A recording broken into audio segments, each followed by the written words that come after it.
In this second video, we study about the Ohm's law. So Ohm's law, do you remember that?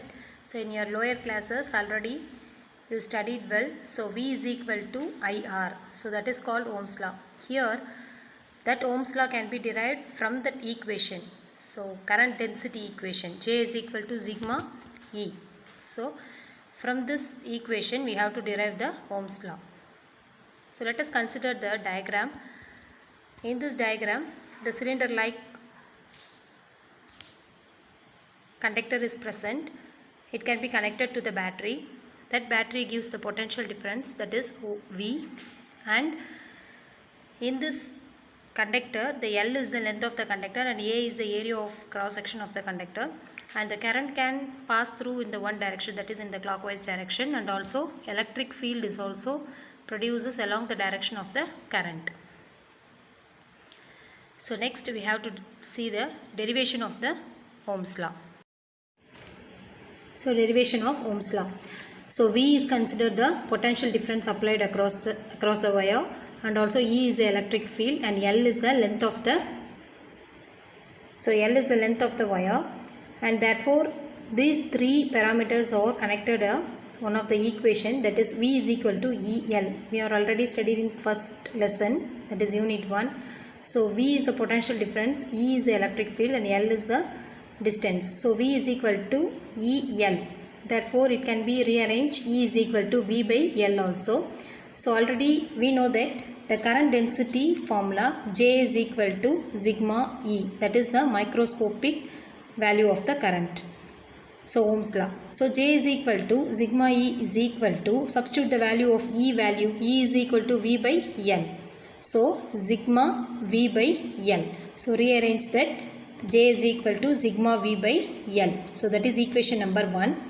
But you know that current density J is equal to I by A. That is the general formula.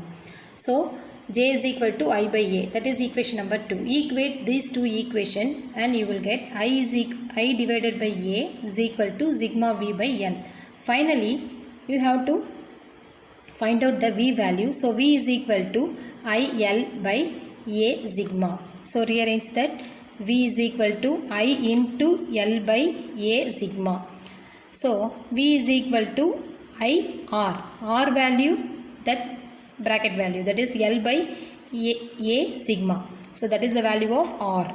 So finally we find the value of Ohm's law. So V is equal to IR. But the parameters of R is equal to L by A sigma. So that is considered as the resistance. Here not a resistivity, that is R is a resistance, and here the 1 by sigma is also considered as rho. So the P like structure is rho L by A. So from the above equation, sigma is considered as the conductivity of the material. The reciprocal of this conductivity is called resistivity. So that is called rho. Rho is called resistivity, to resist the current value. So it can be lower the current value, resist, to stop. So sigma, conductivity, it can able to allow the free electrons. So conductivity is sigma, and rho is the reciprocal of the conductivity is called the resistivity. So in this previous equation, R is equal to L by sigma A. That is 1 by sigma is considered as a rho, that is called resistivity. So the SI unit of a rho is ohm meter, or we have to use the symbol also, cap symbol, meter. Yeah. Then next one, resistors in series and parallel. So when the resistors, first one, resistors in series, see the diagram. So the resistors can be connected in a series. So 3 resistors are considered. So R1, R2, R3. So V is the potential. So it can be start from and end with the potential difference. So the different resistors value R1, R2, or R3, that can be have a different potential difference value also. So V1, V2 and V3. So here the current value is constant. So that is the concept. When the 3 resistors are connected in series, I is a constant, and for a different resistors the potential difference is also different.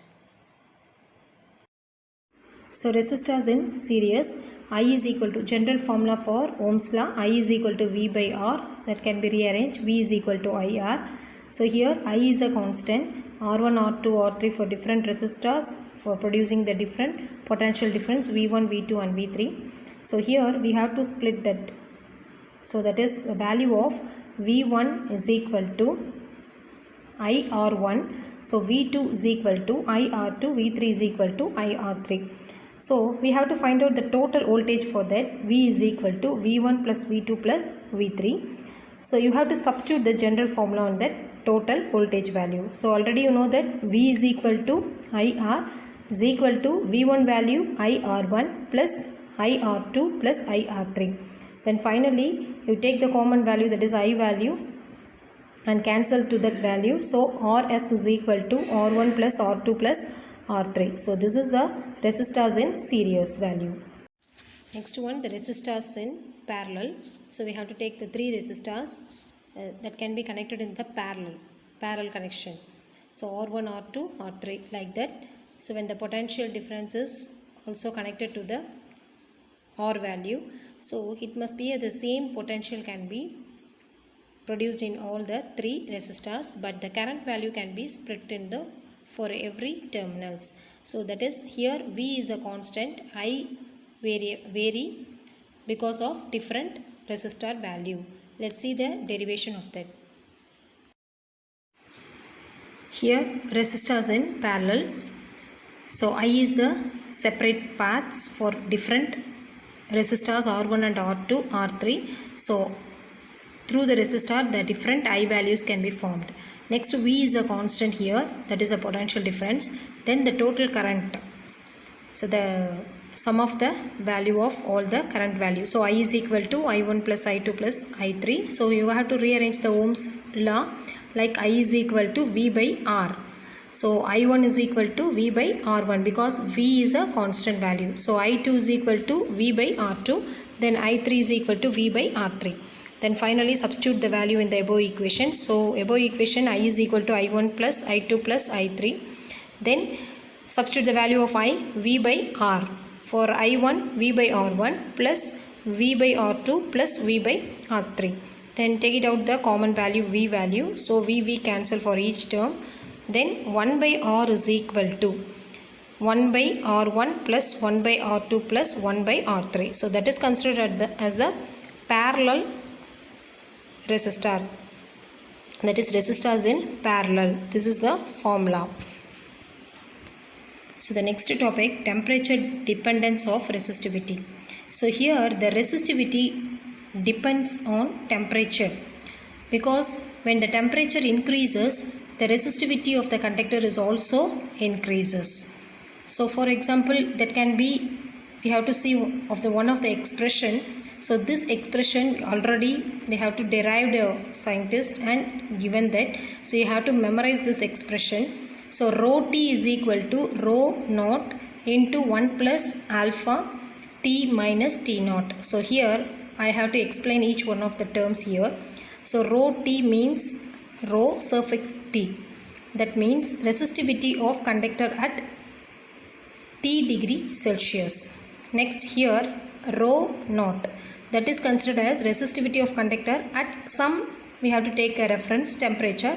So here we have to usually take the temperature of 20 degrees Celsius. So you have to remember that in a initial temperature also, that is T naught. So here the alpha is considered as the temperature coefficient of the resistivity. So that is the temperature coefficient of the resistivity. Then the above equation I have to write once again. So rho t is equal to rho naught into 1 plus alpha t minus t naught. It can be simplified, and finally we have to find out the temperature coefficient of resistivity. So here the term rho t is equal to, so inside the term rho naught, so multiply the term to the two terms. So rho naught plus alpha rho naught into t minus t naught. So rearrange that equation. Rho t minus rho naught is equal to alpha rho naught into t minus t naught. So you have to find out the temperature coefficient. So alpha is equal to rho t minus rho naught divided by t minus t naught into rho t. So here rho t minus rho naught is considered as a difference between the two resistivity. So that can be change in resistivity is delta rho, and also change in temperature is considered as delta T. That's why the term can be converted into delta rho and delta T.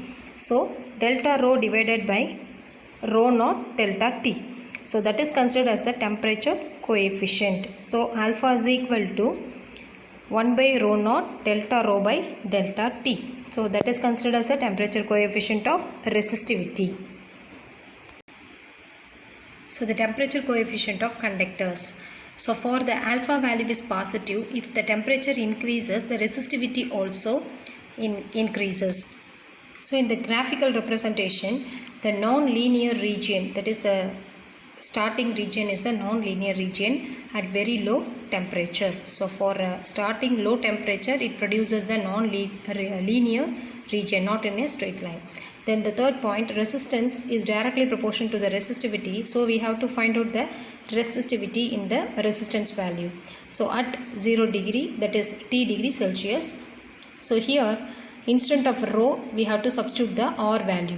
So that is also resistance is directly proportional to the resistivity. So resistance here, in previous case we have to find that resistivity, here resistance. So instead of rho t and rho r, we have to substitute the RT and R naught value, and finally we find the alpha value also. Alpha is equal to 1 by rho, that is R naught delta R by delta T.